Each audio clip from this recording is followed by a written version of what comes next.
नमस्कार, सत्ता में आपका स्वागत है। आपके साथ मैं हूं सुमेरा खान। सत्ता में हम आपको दिन भर की तमाम खबरें दिखाएंगे, लेकिन सबसे पहले सत्ते पर सत्ता, यानी 7 खबरें और दिलचस्प जानकारियां एक साथ। सबसे पहले सत्ता में आपको हम आतंक के एक ऐसे रुझान को दिखाएंगे जो सीधे पाकिस्तान के अवैध कब्जे वाले कश्मीर से आए हैं, जहां जैश-ए-मोहम्मद और लश्कर के आतंकियों के साथ हमास की एक मीटिंग हुई है और इस टेरर सम्मेलन का टारगेट कश्मीर को बताया जा रहा है।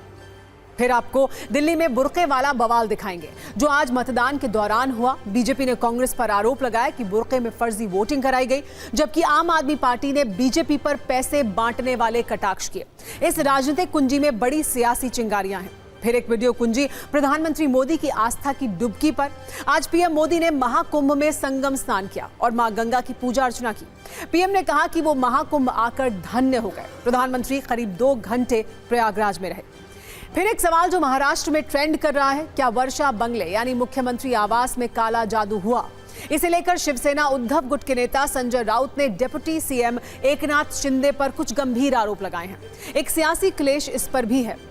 आज पटना में राहुल गांधी ने जनता को जातिगत जनगणना वाला कार्ड दिखाया। राहुल आज स्वतंत्रता सेनानी स्वर्गीय जगलाल चौधरी की जयंती में शामिल होने पहुंचे थे। वहां राहुल गांधी ने कहा कि कांग्रेस की सरकार आते ही देश में जातिगत जनगणना कराएंगे और ये बिहार नहीं बल्कि तेलंगाना जैसी होगी। आज सत्ता में एक कुंजी उन 104 भारतीयों पर भी है जिनकी अमेरिका से वतन वापसी हुई है। ये वो अवैध प्रवासी हैं जिन्हें ट्रंप की सरकार ने निकाल दिया है। लेकिन इस मिशन में ट्रंप ने अपने सैन्य विमान का इस्तेमाल क्यों किया और अब डिपोर्ट किए गए लोगों के साथ भारत में क्या होगा, ये देखिएगा। और एक चिंताजनक खबर आर्थिक मोर्चे पर है। रुपया एक बार फिर अपने रिकॉर्ड ऑल टाइम लो पर आ गया है। आज रुपया अमेरिकी डॉलर के मुकाबले 87.37 के स्तर पर पहुंच गया, जो इसका अब तक का सबसे निचला स्तर है। पाकिस्तान चाहे लश्कर के साथ साजिश करे, जैश-ए-मोहम्मद के साथ षड्यंत्र करे या फिर हमास को बुलाए, आतंकवाद पर भारत का एजेंडा क्लियर है और वो है जीरो टॉलरेंस का। इसके सबूत पिछले कुछ वर्षों से कश्मीर में देखने को भी मिले हैं और सरकार का आतंकवाद और घुसपैठियों के खिलाफ ये मिशन नॉन स्टॉप जारी है। जम्मू कश्मीर पर दिल्ली में गृह मंत्री अमित शाह ने 2 दिन में 2 मीटिंग की हैं, एक कल थी और एक आज। उन्होंने आज जम्मू कश्मीर में आतंकवाद, टेरर फंडिंग को लेकर कई निर्देश दिए हैं। अमित शाह ने आतंकवाद के खिलाफ लड़ाई को आगे बढ़ाने का निर्देश दिया है। उन्होंने कहा है कि आतंकवादियों के अस्तित्व को जड़ से खत्म करना हमारा लक्ष्य हो।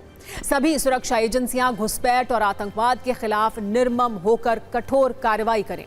यह भी कहा कि जम्मू कश्मीर में आतंकवाद का इकोसिस्टम पहले से काफी कमजोर हुआ है। जम्मू कश्मीर में नारकोटिक्स के व्यापार से आने वाले पैसे से हो रही टेरर फंडिंग को तत्परता और सख्ती से रोकना है। आज की बैठक में जम्मू और कश्मीर के उपराज्यपाल मनोज सिन्हा, केंद्रीय गृह सचिव, इंटेलिजेंस ब्यूरो के निदेशक, जम्मू और कश्मीर के मुख्य सचिव और पुलिस महानिदेशक शामिल थे।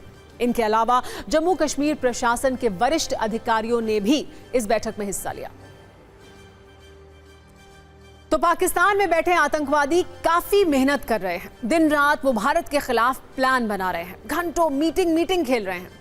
लेकिन हम इन आतंकियों के हर्ष के साथ इन्हें सूचित कर देना चाहते हैं कि सीमा के इस पार उनका स्वागत भारत के वीरों की बंदूक से फायर होने वाली गोलियों से होगा और यह भारत में उनका आखिरी दौरा होगा, क्योंकि उनका जहन्नुम का टिकट कटना तय है।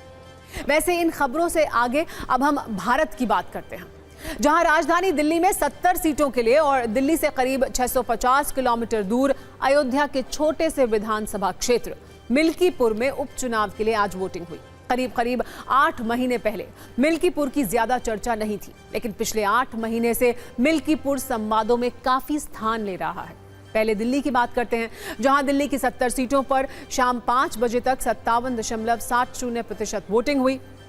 ज्यादातर सीटों पर वोटिंग शांति और सद्भाव के साथ संपन्न हुई, लेकिन कुछ सीटों पर हंगामा भी हुआ। इसमें सीलमपुर का नाम सबसे ऊपर दर्ज हुआ। सीलमपुर के जाफराबाद में सुबह करीब 11:50 पर बीजेपी उम्मीदवार ने आम आदमी पार्टी के उम्मीदवार के खिलाफ फर्जी मतदान का आरोप लगाया। दावा किया गया कि बुर्के में पहचान छिपाकर फर्जी वोट डाला जा रहा है।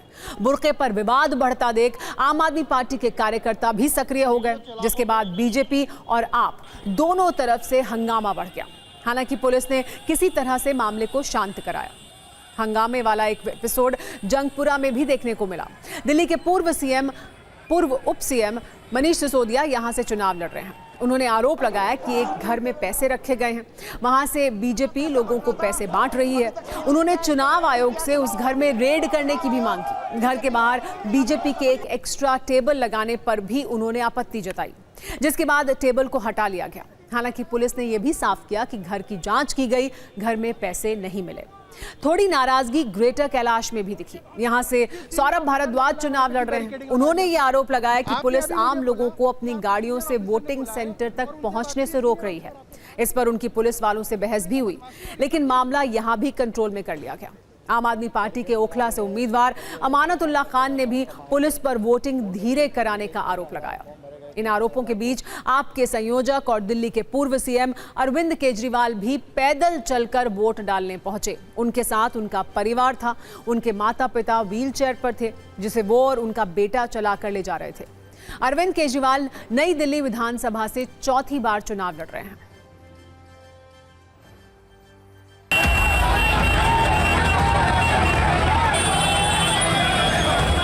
दिल्ली के सीलमपुर इलाके में वोटिंग के दौरान हंगामा देखने को मिला। दरअसल सीलमपुर के इसी आर्यन पब्लिक स्कूल के अंदर जिस दौरान वोटिंग हो रही थी, अब से कुछ देर पहले अचानक से बीजेपी के जो उम्मीदवार हैं वो यहाँ पहुंचे और इस पोलिंग सेंटर के अंदर फर्जी वोट का आरोप लगाया गया डालने का, जिसके बाद यहाँ पर आम आदमी पार्टी और साथ ही जो कांग्रेस के कुछ कार्यकर्ता थे वो सभी आमने सामने आ गए और उसके बाद यहाँ पर जमकर हंगामा देखने को मिला। के नाम की वोट किसी ने डाली है? पता नहीं किसने डाली सर, ये तो पता करना चाहिए ना। इतनी बड़ी बात हो गई, मेरी वोट किसी और ने डाल दी। आपका वोट कहाँ पर था? कौन सा पोलिंग? स्कूल में मैं गई थी वोट डालने, तो मेरी वोट पहले ही डल चुकी थी। परेशानी बहुत हो रही है वोट डालने में। पिछली बार भी ऐसे ही चले गए बिना वोट डाले, और इस बार भी कुछ लोग ऐसे ही चले आएंगे बिना वोट डाले। पूजा पब्लिक स्कूल में तो 1-2 आदमी है, और यहाँ तो इस कदर हालत खराब हुई पड़ी है भीड़ की।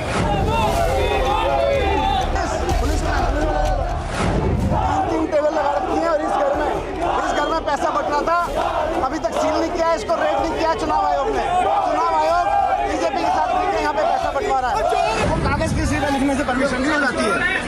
ये बीजेपी की टेबल राकेश सागर के नाम से कैसे लगी? कुछ जगहों पे फर्जी वोट पड़ा है, तो दोनों पार्टियां कुछ हद तक ज्यादा गंदगी में पड़ रही हैं और पैसे बांटने का इल्जाम जो उन पर है, मैंने तो आंखों देखा है। सीनियर ऑफिसर ने बोला है वहाँ पे की बैरिकेडिंग लगाई है आपने अभी मुझे बोला कि आपके सीनियर ऑफिसर ने बोला है और उनसे बात करिए। सीनियर ऑफिसर आपके भाग रहे हैं छुप के, तो ये तो बदमाशी हो रही है ना पूरी की पूरी।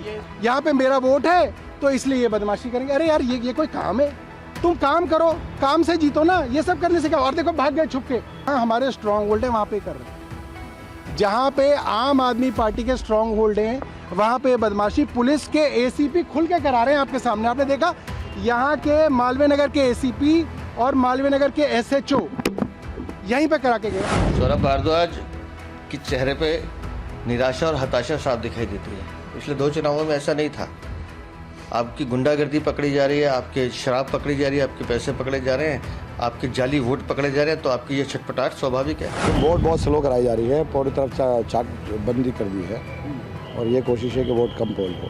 कौन स्लो करा रहा है? शासन बैरिकेड लगा दिए गए, स्लो कर दिया गया, परेशान कर दिया गया, खौफ का माहौल है। वोटें डिलीट कर दी गई। 15,000 फॉर्म भरे गए थे, 15,000 वोट बननी थी, उसमें 14 डिलीट कर दिए। फाइनल लिस्ट थी, उसमें भी अब जो अंदर जा रहे हैं लोग मुझे शिकायत करेंगे डिलीटेड। मैंने खुद देखा, स्लिप निकली हुई है, ठीक है, अंदर से डिलीटेड है। अब दिल्ली के बाद बात करते हैं मिल्कीपुर की, जहां आज उपचुनाव के लिए वोट डाले गए। पहले अवधेश प्रसाद यहां से विधायक थे। 2024 के लोकसभा चुनाव में वो फैजाबाद से सांसद बन गए, तो ये सीट खाली हो गई थी। तब से ये खाली ही थी। चुनाव आयोग के मुताबिक शाम 5 बजे तक 65.25% की वोटिंग यहां हो चुकी थी। यहां भी बीजेपी ने बुर्के में फर्जी वोटिंग के आरोप लगाए, जबकि समाजवादी पार्टी की तरफ से वोटरों को रोकने और प्रशासन पर पक्षपात करने के आरोप लगाए गए। समाजवादी पार्टी के अध्यक्ष अखिलेश यादव ने अलग अलग जगहों पर पक्षपात करने को लेकर कई सोशल मीडिया पोस्ट किए। हालांकि वोटिंग खत्म होने तक ज्यादा हंगामा देखने को यहां नहीं मिला। हालांकि सुबह एक बड़ी दिलचस्प तस्वीर देखने को मिली, जब मिल्कीपुर से समाजवादी पार्टी के उम्मीदवार अजीत प्रसाद के पिता और फैजाबाद से सांसद अवधेश प्रसाद बेटी की जीत के लिए पूजा करते हुए दिखे। उनका एक वीडियो वायरल हो रहा है। इसमें वो हनुमान चालीसा का पाठ कर रहे हैं। इस पूजा का कितना फल मिलेगा ये 8 फरवरी को तय होगा। लेकिन आज अवधेश प्रसाद प्रशासन से बहुत नाराज थे। उन्होंने कई बूथों को लूटने और पक्षपात करने का आरोप लगाया।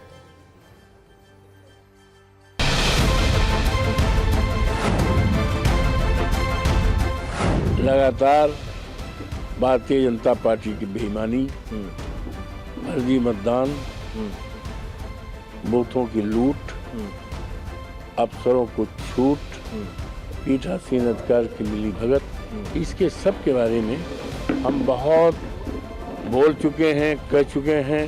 भारतीय जनता पार्टी के दूसरे जिलों के सटे सटाए गुंडे, अपराधी दर्जनों की तादाद में आए हैं हर बूथों पर।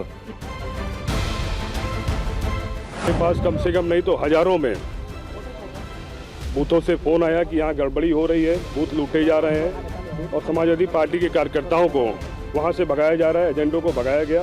लगभग 100 से अधिक बूथों से समाजवादी पार्टी के एजेंट हटा दिए गए हैं और उनमें जबरदस्ती मिल करके पीठासीन अधिकारी से फर्जी वोट डलवाने का काम किया जा रहा है। कि वहाँ पर एक व्यक्ति 6 वोट मारा है, कह रहे हैं कि हमने 6 वोट अभी दिए हैं और भाजपा को दिए हैं। अब इसी तो एक एक आदमी जब 6 वोट मारेंगे तो कहाँ से न्याय होगा। सांसद अवधेश प्रसाद ने अपने बेटे अजीत प्रसाद को जिताने के लिए पूरी ताकत लगाई है। उनकी खाली की हुई सीट से अगर उनका बेटा हार जाए तो राजनीतिक रूप से वो काफी असहज स्थिति में हो सकते हैं। वैसे कुछ दिन पहले ही फूट फूट कर रोते हुए उनका एक वीडियो वायरल हुआ था। उन्होंने एक लड़की के हत्यारों की गिरफ्तारी की मांग को लेकर प्रेस कॉन्फ्रेंस बुलाई थी, जिसमें वो भावुक हो गए थे। कुल मिलाकर आज काफी रोचक चुनाव रहे। अब तक मतदान का अंतिम प्रतिशत नहीं आया है, लेकिन एग्जिट पोल के आंकड़े आने लगे हैं। ज्यादातर एग्जिट पोल में बीजेपी का 27 वर्षों का वनवास खत्म होता हुआ दिख रहा है। कुल मिलाकर अब सबको 8 फरवरी का ही इंतजार है, जिससे पता चल पाएगा कि दिल्ली से लेकर यूपी के मिल्कीपुर तक में किसका जादू चल रहा है। और अब वक्त है सत्ता के रिमाइंडर का, और ये रिमाइंडर उन लोगों के लिए है जो नौकरी के लिए या जिंदगी जीने के लिए विदेश जाने की ख्वाहिश रखते हैं और इसके लिए वो अवैध तरीकों का इस्तेमाल करते हैं। आज ऐसे सभी विदेश प्रेमियों के लिए पंजाब के अमृतसर से एक वीडियो आया है, जो अमेरिका के सैन्य विमान C-17 ग्लोबमास्टर का है। आज सुबह अमृतसर एयरपोर्ट पर लैंड हुए इस विमान में 104 भारतीय सवार थे, जिन्हें अमेरिका ने अपने देश से निकाल दिया है, क्योंकि ये सभी वो लोग हैं जो किसी घुसपैठ के रास्ते से या फिर अवैध तरीके से अमेरिका गए थे और वहां गैर कानूनी तरीके से रह रहे थे। आज अमेरिका से आए इस सैन्य विमान में जिन भारतीयों को डिपोर्ट किया गया है, उनमें 79 पुरुष और 25 महिलाएं शामिल हैं, और इसमें अलग अलग राज्यों के लोग हैं। जैसे इन 104 लोगों में पंजाब के 30, हरियाणा के 33, गुजरात के 33, महाराष्ट्र के 3, उत्तर प्रदेश के 3 और चंडीगढ़ के 2 लोग हैं। आज अमृतसर के एयरपोर्ट पर लैंड करने के बाद पंजाब के कैबिनेट मंत्री कुलदीप धालीवाल ने इन लोगों से मुलाकात भी की। लेकिन आप में से बहुत सारे न्यूज़ मित्रों के मन में एक प्रश्न ये होगा कि आखिर वर्षों से अमेरिका में रह रहे लोगों को अचानक भारत क्यों भेज दिया गया। तो इसका जवाब है डोनाल्ड ट्रंप का एक कानून, जिसका नाम है लेकिन रिले एक्ट, जिसके तहत ट्रंप सरकार ने उन सभी लोगों को अमेरिका से बाहर निकालना शुरू कर दिया है जो अवैध रूप से उनके देश में रह रहे हैं। दरअसल ट्रंप ने सत्ता संभालने के बाद जिस कानून पर सबसे पहले दस्तखत किए थे, उसका नाम लेकिन रिले एक्ट है। इस एक्ट का नाम अमेरिका में 22 साल की नर्सिंग छात्रा के नाम पर रखा गया है, जिसकी पिछले साल एक अप्रवासी ने हत्या कर दी थी। इस कानून के तहत फेडरल अधिकारियों को अवैध अप्रवासियों को हिरासत में लेकर डिपोर्ट करने का अधिकार है, और इसी कानून के तहत 104 भारतीयों की पहली किस्त अमेरिका से भारत भेजी गई है।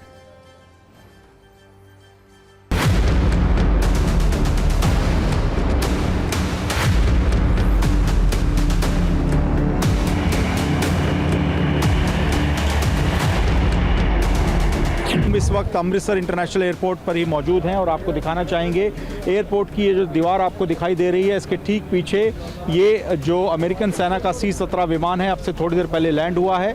और यहाँ पर जैसे ही विमान लैंड हुआ उसके बाद यहाँ पर जो पंजाब पुलिस की टीमें हैं, उन्होंने इस विमान से जो भारतीय लाए गए हैं उनको नीचे उतारना शुरू किया। इस विमान में 104 भारतीयों के साथ ही 40 से ज़्यादा अमेरिकन सेना के जवान भी हैं, जो कि इन भारतीयों को डिपोर्ट करने के लिए यहाँ पर पहुँचे हैं। उनको रिसीव किया गया है। फोन आ गया वा, अपना पोतरा ले लो। भारत के जो अप्रवासी जो अमेरिका में तकनीकी कारणों से काफी दिन से रह रहे हैं, तकनीकी त्रुटि थी बस, कनाडा में भी हो चुका था, पर अमेरिका ने जिस तरह कल भेजा है, हर भारतवासी की आत्मा कांप गई। तो यही है मोदी महान का भारत कि उनका दोस्त जिसके लिए नारे लगा के आए थे, अगली सरकार ट्रंप सरकार, उसने भारतवासियों का इतना अपमान किया। उनकी आर्थिक नीतियों की वजह से, हमारी नाकामयाबी की वजह से वो लोग बेचारे मजबूर हो गए इलीगल इमिग्रेंट्स बनने के लिए। आज कोई देशवासी मजबूर ना हो इलीगली बॉर्डर्स क्रॉस करने के लिए और इस तरीके से उनको वापस भेजने के लिए। थोड़ा गिरेबान में आप केंद्र सरकार को अपने आप को झांकना पड़ेगा।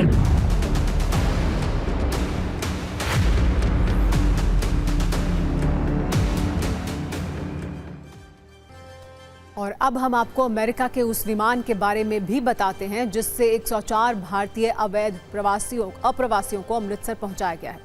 ये पहला ऐसा मौका है जब ट्रंप सरकार ने गैर कानूनी तरीके से अमेरिका में रह रहे लोगों को उनके देश भेजने के लिए सैन्य विमान का इस्तेमाल किया है, क्योंकि ट्रंप अवैध प्रवासियों को अपराधी मानते हैं। इसीलिए वो चाहते हैं कि उन्हें सैन्य विमान से अपराधी की तरह भेजा जाए, फिर चाहे इसके लिए पानी की तरह पैसा क्यों ना बहाना पड़े। इसीलिए ट्रंप ने इस मिशन में अपने सबसे ताकतवर विमान को लगाया है, जिसका नाम है C-17 ग्लोबमास्टर, क्योंकि अवैध प्रवासियों को डिपोर्ट करने के लिए सैन्य विमान का उपयोग करना बहुत महंगा है और सिविल प्लेन की तुलना में इसका खर्च 5 गुना ज्यादा है। इसीलिए अमेरिका को एक अवैध प्रवासी को भारत भेजने का खर्च करीब 4 लाख रुपए पड़ रहा है।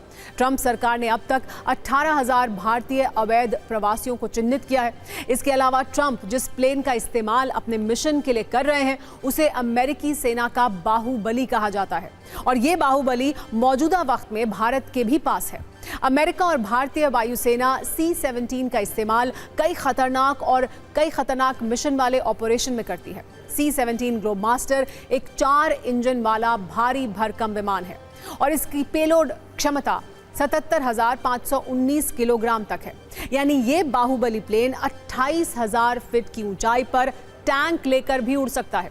इसके अलावा C-17 ग्लोबमास्टर मिसाइल हमला करने और उसे रोकने में भी सक्षम है। इसकी एक और खासियत यह भी है कि इसे 3,500 फीट तक के छोटे रनवे से भी ऑपरेट किया जा सकता है।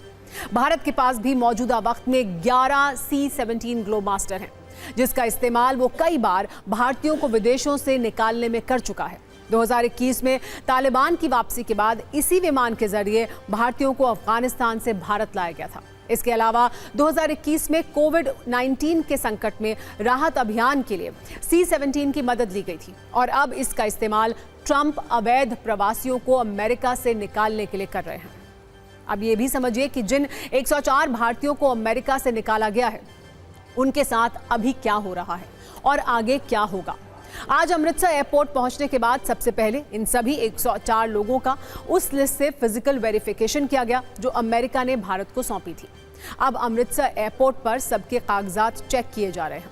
डिपोर्ट किए गए लोग जिन राज्यों से हैं वहां की पुलिस से उनके बारे में जानकारी मांगी गई है।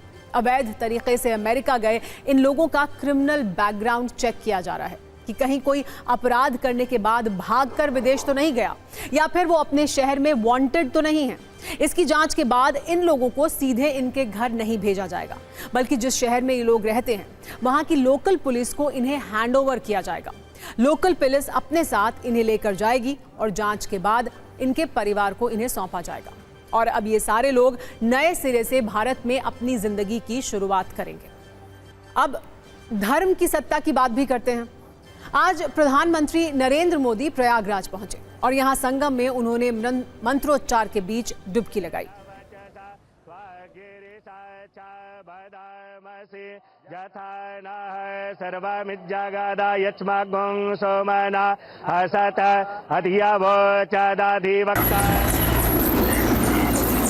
निश्चित तौर से स्मरणीय रह जाता है और जैसा मैंने कहा कि गंगा की लहरों पर इतिहास लिखा जाता है।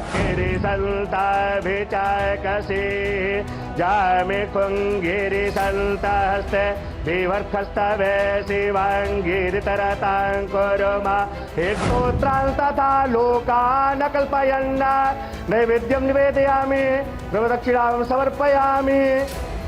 ओम चंद्रमा मनसो श्रोत्राद् वायुश्च प्राणश्च मुखादग्निरजायत।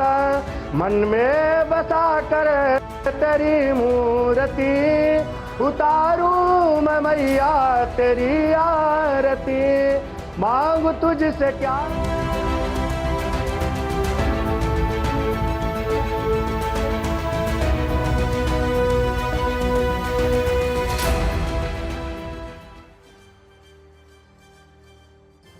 प्रधानमंत्री ने आज प्रयागराज में बहुत समय तो नहीं बताया, लेकिन यहाँ पूजा अर्चना की, यहाँ डुबकी लगाई उन्होंने संगम में और उसके बाद वापस दिल्ली का रुख किया। हूटा बज चुका है, यानी सत्ता में आज का वक्त खत्म हो गया है। कल शाम 7 बजे आपसे एक बार फिर मुलाकात होगी। तब तक सभी न्यूज़ मित्रों से हमारी गुजारिश ये है कि वो सत्ता की न्यूज़ रील्स को ज़्यादा से ज़्यादा शेयर करें और मुझे दें इजाज़त।